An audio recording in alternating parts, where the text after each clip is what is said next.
En ce moment, nous avons l'impression que, voilà, lorsque les autorités parlent de l'avant-projet de constitution, ils font de l'enfumage.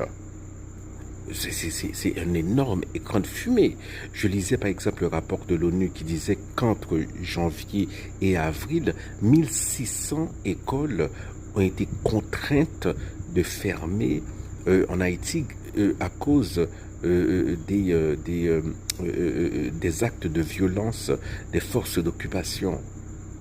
J'ai lu un article de l'ONU, voilà, faisant état des viols, des crimes sexuels en Haïti, des crimes et violences sexuelles en Haïti.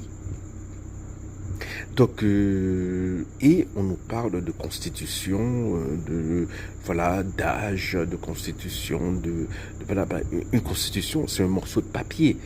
S'il n'y a pas une police, s'il n'y a pas une armée, s'il n'y a pas des institutions qui exigent le respect de la Constitution, s'il n'y a pas voilà, s'il n'y a pas de garde-fou, s'il y a pas au niveau des élections présidentielles, si c'est le harangueur, celui qui flatte les bas instincts du peuple qui peut être élu, s'il n'y a pas de garde-fou d'institution, voilà, ça ne sert à rien.